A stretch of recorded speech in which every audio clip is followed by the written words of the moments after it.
Olá, sou o professor Rubens Ramos. Essa é uma aula introdutória à macroeconomia em ECO 1002.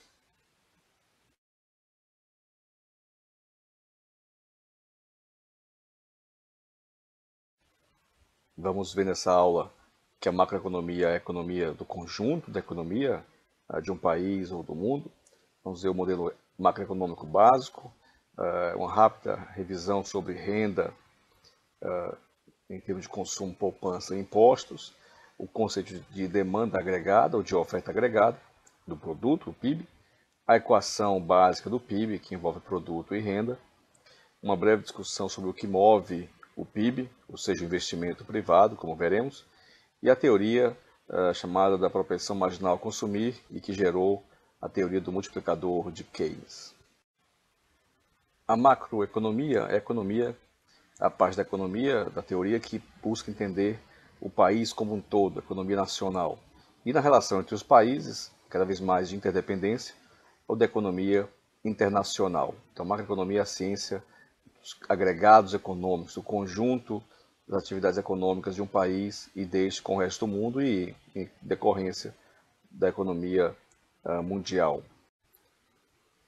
A macroeconomia é uma parte teórica que possui simplificações do ponto de vista de variáveis e atores econômicos, mas ao final essa simplificação produz relações complexas em termos de consequências. Então, que inicialmente temos, por exemplo, agrupa-se todas as empresas em um conjunto de empresas e todas as pessoas em um conjunto de todas as pessoas. Então, as pessoas oferecem trabalho e capital para as empresas, que por sua vez pagam em moeda, em dinheiro, salários, lucros, aluguéis e juros. Por seu turno, esse dinheiro que vem para as pessoas é usado para consumir coisas e as empresas entregam então em troca bens e serviços. Então temos aqui um fluxo de produto real, econômico, trabalho, capital, bens e serviços, e um fluxo monetário de dinheiro, de salários, lucros, aluguéis e juros, e dinheiro pago na hora que se faz o consumo de algum bem. Além de empresas e pessoas, também temos o governo, a realidade em todos os países do mundo, ou todas as comunidades humanas desde o começo da civilização. Então temos o governo retirando impostos às pessoas em troca de serviços públicos. Esses impostos são usados também para comprar bens e serviços. Parte dos serviços públicos é de bens e serviços comprados às empresas. E também as pessoas oferecem trabalho, os empregados públicos, também capital, imóveis, empréstimos, etc. E em troca também o governo, contido os impostos, paga salários, juros e aluguéis. Parte também do que foi arrecadado em impostos é devolvido às pessoas em transferências, como os aposentados, seguro-desemprego, Bolsa Família, etc. Então temos aqui o modelo dos três principais atores, ou conjunto de atores econômicos no país, e o fluxo de dinheiro e o fluxo de bens reais, de bens e serviços econômicos. Como nenhum país do mundo está isolado, o quarto e último componente do modelo macroeconômico geral teórico é o conjunto dos países, exceto o país que estamos lidando, ou seja, o resto do mundo. Então, todos os países do mundo que não são o Brasil, por exemplo, constituem o resto do mundo ou o setor externo. E com ele temos relações de importação, fluxos de bens que vêm, serviços que vêm para o país, exportação, fluxos de bens e serviços que vão para fora, para o resto do mundo, e também o fluxo monetário de dinheiro entre esse país e o resto do mundo. Então temos aqui o modelo macroeconômico completo. Dentro do país, as empresas, governo e as pessoas e suas relações econômicas e trocas, e a relação desse país com todos os outros, ou seja, com o resto do mundo. A questão, então, é como é que vamos contabilizar isso, como mensurar essas atividades econômicas do conjunto do país. Vamos começar com o lado da renda, do lado das pessoas. Primeiro, vamos falar de um conceito básico, definição conceitual de renda em dois aspectos. A renda monetária, é aquela renda recebida em dinheiro, ou seja, todo o dinheiro recebido disponível para gasto. E a outra é a renda real, os bens e serviços efetivamente consumidos pelas pessoas com o dinheiro que recebem. Então há uma diferença entre renda monetária e renda real, Por exemplo, pessoas podem, muitas vezes, ter uma renda real superior à sua renda monetária, quando fazem empréstimos e compram coisas no presente para pagar no futuro. E outras vão ter uma renda real menor do que a sua renda monetária, quando fazem poupança e emprestam para os outros. Então temos a renda monetária em dinheiro e a renda real, que são os bens efetivamente consumidos pela pessoa naquele momento. Então, desse modo, temos que toda a renda monetária corresponde a todo o dinheiro recebido em salários, lucros, aluguéis e juros, os quais se transformam em uma de três coisas: em consumo, ou em impostos do governo, ou o que sobrar em poupança. Então temos os três itens que compõem a renda nacional, basicamente: o consumo, os impostos e a poupança. Em inglês, Consumption Saving Tax, que é o termo utilizado mundialmente na teoria macroeconômica, e temos a expressão C mais S mais T, que são as iniciais de consumo, poupança e impostos em inglês. Então a renda corresponde, toda a renda monetária vai se transformar em consumo, poupança ou imposto, CST. Vamos ver agora como mensuramos o outro lado, o lado da oferta, do produto real, da renda real, dos bens econômicos realmente produzidos no país, o lado do produto interno. Ora, tudo que é produzido no Brasil, no país, durante um tempo, se torna uma das seis coisas possíveis: um bem de consumo, ao que foi consumido pelas pessoas, um bem físico ou um serviço; um bem fixo, uma máquina, um prédio, uma estrada, quer dizer, um capital fixo, um bem para uso futuro, chamamos isso de investimento; ou um capital circulante, um bem que foi gerado um estoque desse bem para futura venda, ou para futuro uso, ou para futura aplicação, que também é um capital de investimento. Temos três possibilidades: o consumo das pessoas, o investimento ou o capital circulante, também é um investimento em estoques. Em um certo tempo suficiente na economia, teremos que a produção total, que será a oferta, se iguala à demanda. Tende a haver pouco excesso ou quase nenhum excesso em termos estatísticos. Com isso, produção é igual a vendas. Então, se pudermos medir as vendas das coisas para certas finalidades, podemos então calcular qual é a produção total do país na economia ao longo de certo período suficientemente grande, um tempo, 3 meses, um ano, para poder contabilizar de modo adequado a economia de um país. Em geral, vamos ter um cálculo anual desse produto interno, ou seja, do PIB. Então, tudo que é produzido é vendido. Ou se não é vendido, é acumulado em estoques, vira investimento. Então temos, tudo que é produzido é vendido para as famílias, para o consumo das famílias das pessoas, ou para o consumo do governo, os gastos do governo, ou para aquele acréscimo de capital no investimento, ou para o resto do mundo em exportação. Então temos o destino dos bens e serviços de um país são consumo, ou gasto de governo, ou investimento, ou exportação. Usamos as letras C, G e X para representar então consumo, governo, investimentos e o resto do mundo em exportação. Entretanto, nem tudo que foi consumo das famílias é produção nacional. Nem tudo que o governo comprou é de bens e serviços nacionais. Nem tudo que foi investido em capital físico ou em estoques é de material ou investimento nacional. E nem tudo que é exportado é 100% nacional. Em todos esses itens há uma parcela de consumo que é de bens importados, uma parcela de gasto do governo que é de bens e serviços importados, uma parcela de investimento e exportação que também é importado. Então temos um conjunto de importação que faz parte do que é consumido no Brasil. Para sabermos o que é realmente somente nacional, temos que descontar esses gastos, essas compras e despesas nacionais daquilo que foi importado.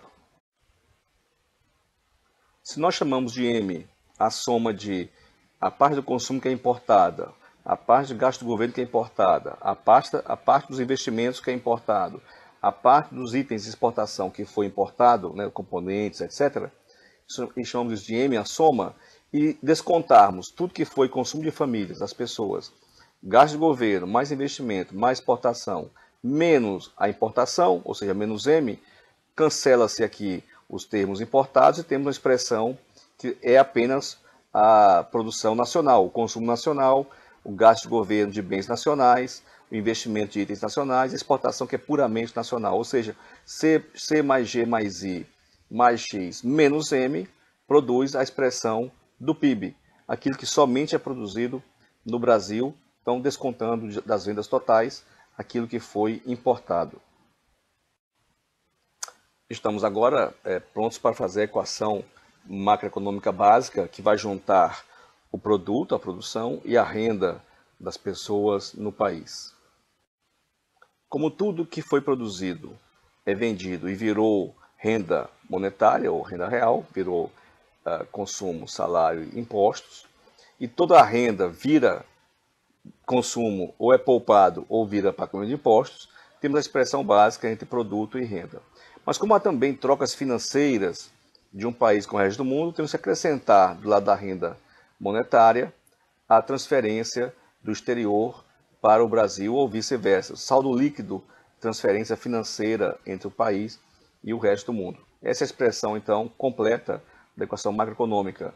C mais G mais I mais X menos M, consumo das famílias, gasto de governo, investimento, exportação e importação, é igual a consumo, poupança, impostos e transferências do ou para o exterior. Vamos ver agora o conceito de demanda agregada e oferta agregada. Demanda total e a oferta total de bens e serviços em um país.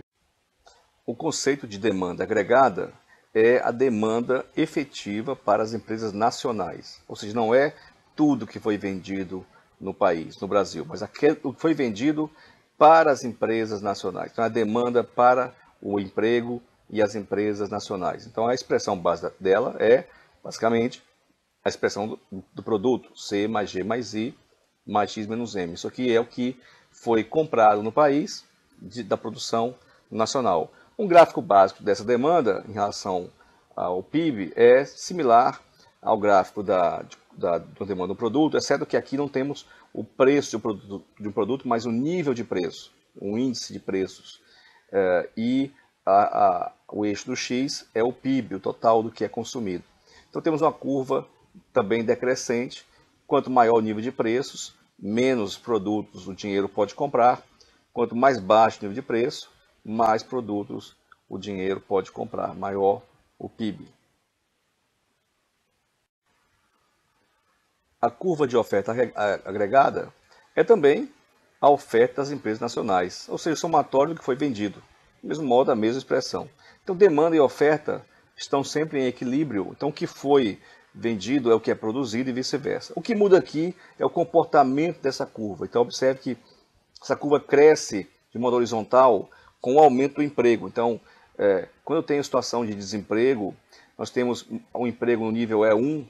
Se eu tiver mais empregos na economia, aumenta a produção de bens e serviços e não há inflação. A inflação começa a acontecer, os preços começam a subir, quando no limite temos o pleno emprego, que não há mais capacidade de produzir as coisas com a eficiência equivalente, passamos então a produzir com menos eficiência e, portanto, com maior custo e maior preço.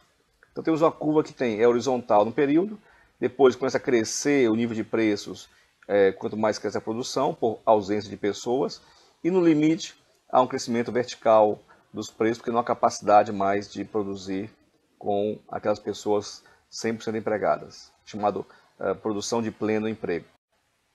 Juntando as duas curvas, temos aqui então a expressão básica gráfica da curva de demanda agregada e de oferta agregada, cujo valor em cada momento de equilíbrio será sempre o PIB. O PIB é tanto a oferta quanto a demanda agregada no momento daquele período, né? A ideia de que existe um equilíbrio entre oferta e demanda. Entretanto, a partir de um certo nível de emprego muito alto, o aumento da demanda gera uma produção que vai ser mais ineficiente e, portanto, há uma pressão de preços. Surge então a inflação quando a demanda está avançando na frente da capacidade da oferta avançar. É o caso aqui desse gráfico mostrando essa curva de demanda que avançou e a curva de oferta não avançou, então produz um aumento de pressão de preços, mesmo aqui na vida aumento de produção, mas essa produção que aumenta, ela é menos eficiente do que era até o nível aqui YE. Então a inflação é quando a demanda sai na frente da capacidade da oferta nesse ponto de alto nível de emprego. Nós vamos voltar a falar de inflação em outro momento. Vamos aqui discutir um pouco duas relações importantes, que é investimento e poupança na economia. Investimento do lado da produção, né, da alocação e produção de bens e serviços, e a poupança do lado daquilo que não foi consumido, do lado da renda.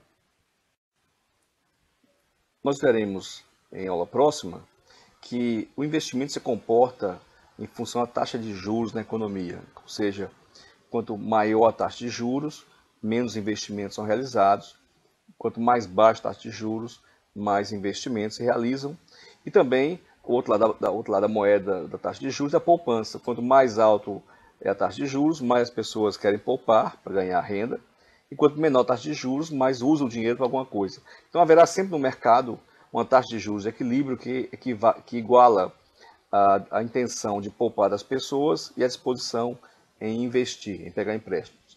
Agora, se a gente olhar para a equação macroeconômica e assumirmos, por exemplo, que o governo gasta o que arrecada, ou seja, G igual a T, que o que é exportado é igual a importado, um equilíbrio no mercado externo, nós cancelamos os termos que são iguais, consumo com consumo se anula, G com T se anula, que são iguais, X e M, e resulta na expressão que investimento é igual a poupança. Esse foi um achado interessante do Keynes, que mostra que para haver investimento tem que haver poupança, tem que haver uma parte que foi produzido não ser consumido para ser direcionado a investimento de capital para o futuro.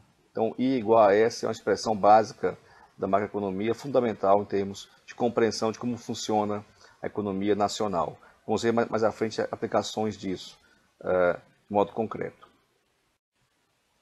Vamos ver, então, como se comportam consumo, poupança, investimento e PIB. Qual a relação entre eles e o que produz, né, o estímulo ao crescimento da economia e da renda nacional?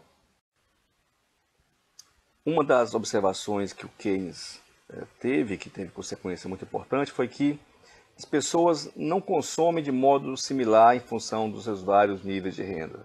E aí, os estudos sobre as famílias mostrou que, em função da renda, quanto menor a renda, mais se gasta essa renda, ou menos se poupa. Vice-versa, quanto maior a renda, menos se consegue consumir, quer dizer, mais se poupa. A lógica é muito simples, até porque há limite do que você pode consumir em termos de vida humana, etc. Então, quanto mais rico uma pessoa é, mais sobra dinheiro, mais sobra renda monetária, que vira poupança. E quanto mais pobre, menos sobra dinheiro no bolso no final do mês. Então, surgiu a ideia do chamado conceito de propensão marginal a consumir. A proporção do aumento do consumo com o aumento da renda. Quanto que aumenta o consumo de uma pessoa? Quando a sua renda aumenta em uma certa proporção. Vamos ver isso nessa sequência. Vamos, por enquanto, desprezar os impostos e as transferências para o exterior e dedicarmos a análise da renda apenas a consumo e poupança. Por exemplo, aqui temos uma estatística do IBGE quanto ao perfil de consumo e de uso dos recursos monetários de uma família em função do nível de renda. A gente observa que, mais em cima, a poupança aumenta em termos de proporção de valor poupado. E quanto a renda mais baixa, a poupança é mínima ou não tem. E observe também o que acontece. Por exemplo, o gasto com comida, né, com alimentação, ele cresce devagarzinho e depois estabiliza e não mais aumenta. Quer dizer, não se consegue comer mais do que aquilo que podemos comer. Entretanto, a renda aumentando, isso significa que não haverá mais consumo para a comida. Então, enquanto nas faixas mais baixas a renda é de alimentos, a renda para alimentos é uma parte mais alta da renda da pessoa, nas rendas mais altas a renda de alimentos é limitada e aí sobra mais recursos para outros consumos e ao final também sobra para a poupança. Então o consumo das famílias não cresce na mesma proporção que cresce a renda. Esse é um princípio da propensão marginal a consumir, que o crescimento do consumo é menor do que o crescimento da riqueza das pessoas. E em consequência, quanto mais alta a renda, maior a proporção da renda da pessoa, que é poupança. Poupança inclui também, por exemplo, a compra de imóveis. Quando você compra um imóvel financiado, você passa a pagar o financiamento, aquele pagamento do financiamento é uma poupança, você está acumulando capital. Então, poupança, seja ela em dinheiro, financeira, no banco, ou seja ela o pagamento de um financiamento de um imóvel, aumenta cada vez que aumenta a renda das pessoas. Se isso acontece, quer dizer que o consumo, em termos de proporção, diminui com o aumento da renda. Então haveria uma propensão a consumir, uma tendência marginal, né, a consumir menor do que a unidade. É o que veremos na sequência. Vamos ver aqui um gráfico onde tenhamos aqui no eixo horizontal a renda e no vertical o consumo. Ora, se toda a renda monetária virasse consumo, teríamos uma reta de consumo, da renda e consumo, inclinada no meio do eixo, a 45 graus. Quer dizer, se eu tenho de renda monetária 500 e consumo R$ 500 em bens, então minha reta de consumo será essa reta inclinada a 45 graus com o eixo horizontal. Então esse é um gráfico que mostra qual seria a reta se tudo que fosse ganho em dinheiro virasse consumo por uma pessoa.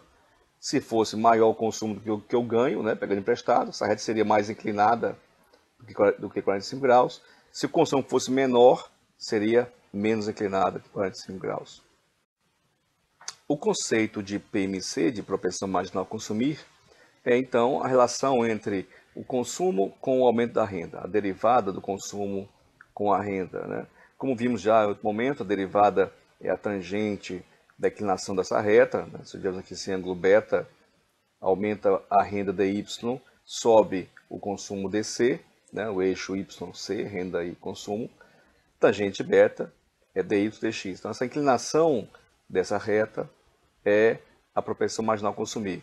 O que temos então? Para baixas rendas, uma inclinação maior do que 1. Quanto mais a renda sobe, diminui a inclinação dessa reta, ou seja, quanto mais renda se tem, menor é a propensão a consumir, menor a proporção de consumo versus a proporção de aumento da renda. Se a renda aumenta 10%, o consumo não aumenta 10%, né, com o aumento da renda, e assim vai. Se nós ligássemos todos os pontos por perfis de renda, teríamos uma curva, né, acompanhando as diversas inclinações de reta ao longo dos vários níveis de renda. Essa curva então teria uma forma como aqui está mostrado, quer dizer, ao longo do crescimento da renda haveria um crescimento do consumo, seguindo uma trajetória de variação de propensão marginal a consumir, e em função da renda média no país, né, de como ele está distribuído a renda no país, como é que cada segmento social de classe de renda consome, podemos ter uma reta média que expressa então o padrão médio do país. Então, temos aqui uma reta de consumo com a derivada do consumo em relação à renda menor que 1, porque em geral vamos ter um perfil desse tipo e vamos ver por que acontece isso. No caso do Brasil de hoje, essa reta é desse jeito. Antes de avançarmos, observe que se o emprego aumenta o nível de pleno emprego, quer dizer, todo mundo empregado trabalhando, e há um estoque de capital, né, utilizado na produção, um nível de preço, uma tecnologia em certo momento, e um volume, uma quantidade de pessoas da população, teremos uma PIB máximo possível, chamado PIB potencial ou PIB de pleno emprego, que pode se produzir com todo mundo empregado, todo o capital usado, a tecnologia disponível e toda a população trabalhando o que pode trabalhar. Então haveria um limite de produção econômica em certo momento do país, dado essa configuração. Então, o que temos aqui? Entre o ponto onde a curva média de consumo, né, na inclinação da reta de consumo do país, cruza aquela reta de uso total dos recursos e o PIB de pleno emprego, temos uma zona de possibilidade de poupança, quer dizer, onde pode haver o S da curva de renda C mais S. Abaixo disso, abaixo daquele ponto de cruzamento da reta C com a reta que cruza o eixo na origem ali, não haveria poupança. Quer dizer, aquele ponto azul é um ponto onde não é possível ter aquele consumo com a renda disponível. Então, só é possível ter consumo e renda disponível adiante do ponto onde se encontra até a, a, o, o PIB de pleno emprego, o PIB potencial máximo. Então, o que acontece? O PIB de um país será sempre uma posição entre aquele ponto e o PIB de pleno emprego. Então, por exemplo, aqui, digamos que o PIB de 2012 do Brasil seja nesse ponto, onde haveria um nível de consumo, até a reta de consumo, e o que está ali até o final, até onde cruza, seria a poupança. Então, temos aqui a reta C mais S de renda total do país, por exemplo, em 2012, como exemplo. Nós agora podemos fazer uma discussão sobre como que há uma relação entre a demanda agregada e o PIB do país, como é que isso se move ao longo do tempo, qual é a dinâmica do PIB e da demanda agregada. Vamos voltar a inserir aqui o governo. Então observe que aquela reta azul seria o consumo totalmente individual, entretanto, existe governo que vai retirar parte daquela renda possível, que viraria consumo e poupança, para pagar impostos. Então temos aqui a renda chamada disponível, que é a diferença entre a renda total de uma pessoa e a poupança, retirado os impostos pelo governo. Essa reta vermelha seria, então, a reta da renda disponível.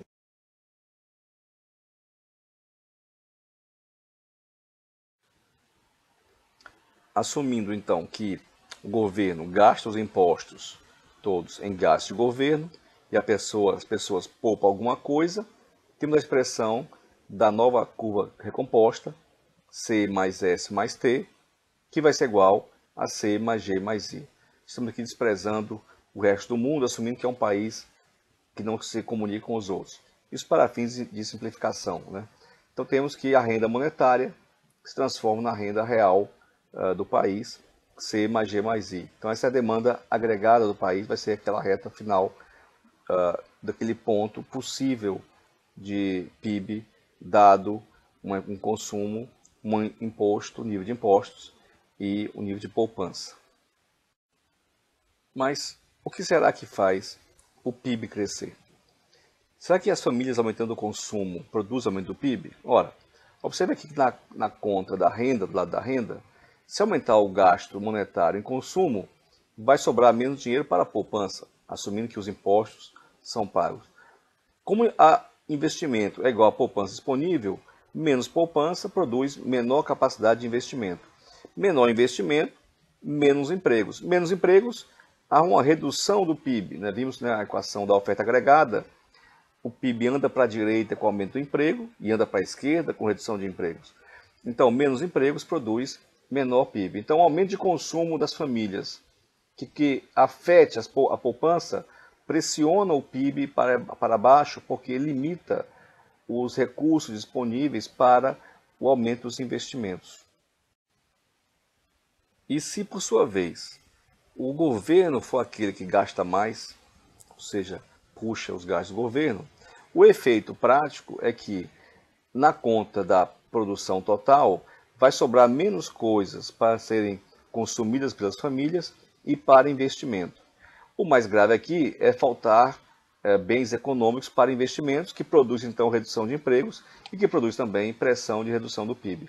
Então, o aumento de gasto de governo tende a produzir uma pressão, se ele tira recursos de investimento, uma pressão de queda do PIB. Vamos então ver o que acontece quando o investimento aumenta. Vamos aqui também desprezar o mercado exterior, dizer que x menos m se igualam ou não existem. Ora, quando o investimento aumenta, de imediato, no curto prazo, curtíssimo prazo, há uma redução de bens e serviços disponíveis para consumo. Mas na sequência ocorre o inverso. O investimento produz aumento de empregos e também produz aumento de bens e serviços para consumo. O aumento de empregos produz aumento de salários, que produz então aumento de consumo, de poupança e de impostos. Então é o investimento o que realmente impulsiona o crescimento do PIB. A variação do investimento muda a variação do PIB. Se o investimento varia de modo positivo, tende a produzir, no prazo suficiente, a mudança positiva do PIB. Se o investimento não cresce ou cresce abaixo, ou cresce menos, ou decresce, tende a produzir um PIB que não cresce tanto ou que decresce. vamos usar esses conceitos para entender a teoria do multiplicador, ou seja, o que acontece quando há uma variação de investimento, um delta I positivo, né? E para simplificar, vamos adotar um modelo sem governo. Então temos aqui uma curva, basicamente, de consumo e investimento, ou seja, consumo e poupança igual a consumo e investimento. A curva de consumo inclinada numa inclinação menor que 1, dado que teria uma PMC média menor que 1 no país, e o nível de investimento está dado aqui embaixo, nessa reta verde. Então, o investimento mais o consumo tem aquela reta C mais I. Então, vamos assumir que há um delta aí, um acréscimo de investimento na economia e a passe da retinha verde para a reta cinza. Aqui vamos fazer em escala ampliada para a compreensão desse processo. Se assumirmos que o investimento dá certo, ou seja, gera empregos, salários, produtos, e isso gira a economia, então haverá uma subida daquela reta de consumo mais investimento, na mesma inclinação, assumindo aqui que o delta I é pequeno e não afeta o comportamento das pessoas em termos de consumo, né? Porque se houvesse uma mudança de comportamento, haveria uma mudança na inclinação dessa reta para outro valor. Então, assumindo que não há uma mudança no comportamento de consumo, e o delta I é pequeno o suficiente, temos um deslocamento na mesma proporção dessa reta C mais I para cima. E essa nova situação produz um outro ponto de equilíbrio da economia, né? Onde toda a soma do que foi produzido é igual à renda da economia. Então temos um novo PIB de equilíbrio, Y2, e a diferença entre os dois PIBs é o delta Y. Né? O delta Y é a variação de PIB da situação 1 para 2, decorrente da variação do investimento. O que vamos querer saber é o que acontece então, que proporção é essa, o quanto que variou esse PIB em função da variação do investimento.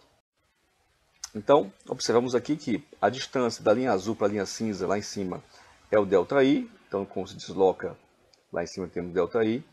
E a distância da linha azul para a linha horizontal é a diferença de consumo, né? Já que sempre o total do que está aqui será C mais I. Então, aquela diferença ali é o ΔC. Então, temos um crescimento de ΔC de consumo e de investimento, que foi inicial, na economia como resultado desse processo. Vamos começar a nossa análise. Observe esse triângulo 1, 2, 3, cujo ângulo ali é 45 graus. Ora, tangente de 45 graus é o quê? É o lado oposto pelo adjacente, né? Geometria.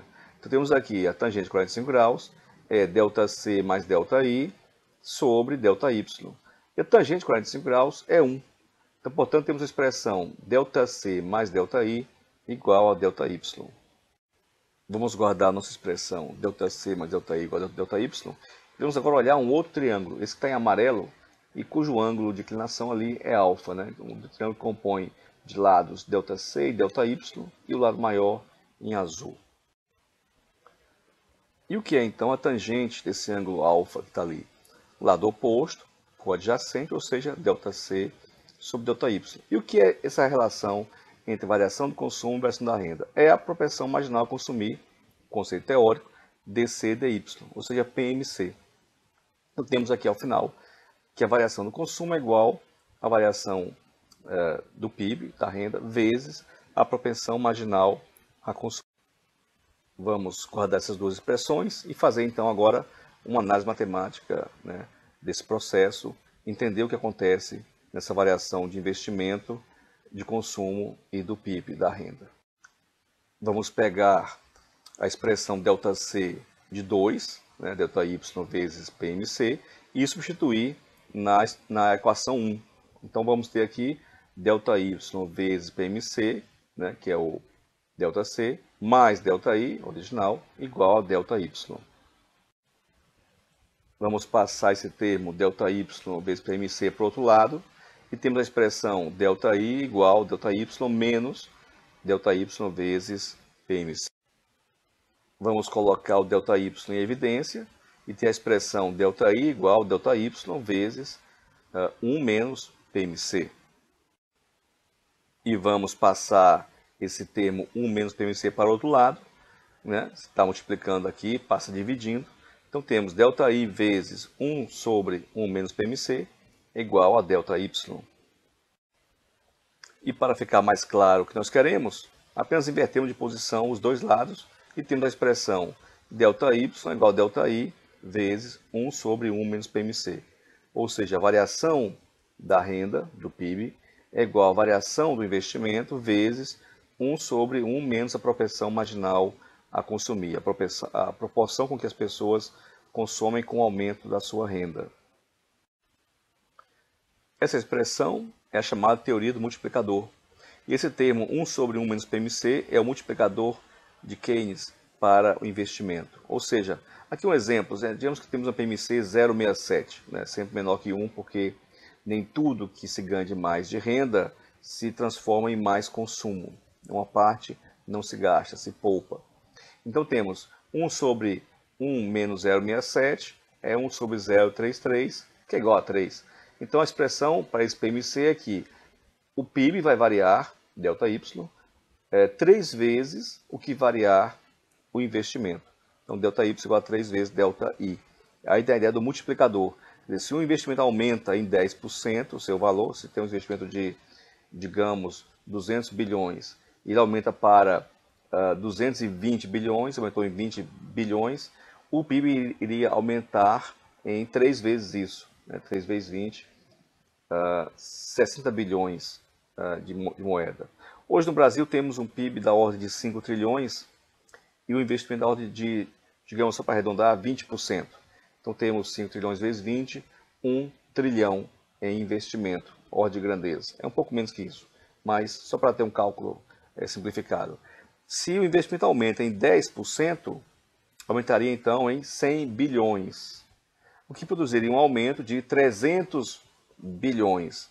300 bilhões sobre 5 trilhões dá cerca de 6% de aumento. Então, nesse caso, um aumento de 10% no investimento produziria um aumento de 6% no PIB como um todo.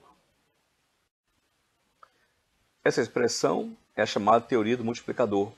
E esse termo 1 sobre 1 menos PMC é o multiplicador de Keynes para o investimento. Ou seja, aqui um exemplo, digamos que temos uma PMC 0,67, sempre menor que 1, porque nem tudo que se ganha de mais de renda se transforma em mais consumo.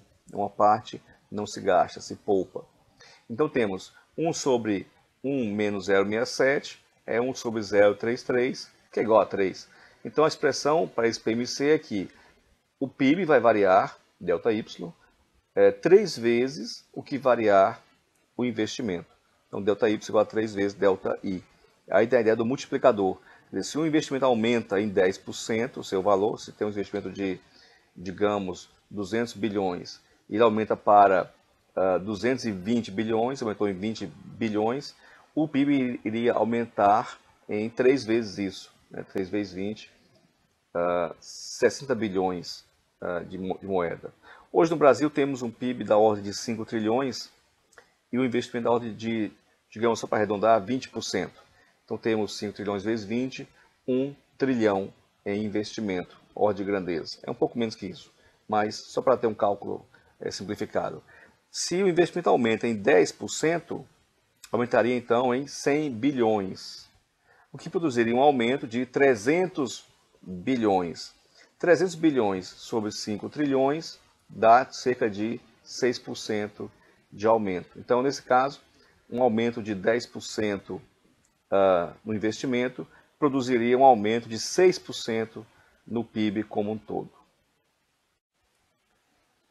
E observe que não faz muito sentido falar em multiplicador dos gastos do governo ou multiplicador dos gastos das famílias, porque na verdade só acontece aumento da economia se há aumento do investimento. E vamos ver em aula seguinte que o investimento depende de duas coisas fundamentais: da taxa de juros do mercado e dos potencial retorno dos negócios e da expectativa de investidores. Então, particularmente, se as pessoas acharem, os investidores, que o futuro é incerto ou negativo, mesmo havendo poupança disponível, não haverá o investimento realizado e, com o tempo, haverá uma nova igualdade, investimento em poupança, com o decréscimo da poupança. Veremos isso em aula a seguir. Então, o que interessa realmente é o multiplicador do investimento. Por isso que tem sempre uma preocupação em termos macroeconômicos, entender a variação do investimento. Se o investimento varia positivamente, temos com certeza uma variação positiva do PIB. Se o investimento varia negativamente, temos um grande potencial de queda do PIB. E assim, chegamos ao fim da nossa aula introdutória à macroeconomia. Temos aqui a ideia de oferta e demanda agregada, o PIB, como se comporta um e outro e como se comporta a relação entre ambos na evolução do PIB, em particular, o quanto que o investimento sendo modificado impacta no crescimento do PIB, na teoria do multiplicador de Keynes, baseado na ideia da propensão marginal a consumir menor do que 1. Então, quanto mais poupança existir, maior o potencial de crescimento econômico. Sem haver poupança, não há capacidade de crescimento econômico. Obrigado, eu sou o professor Rubens Ramos.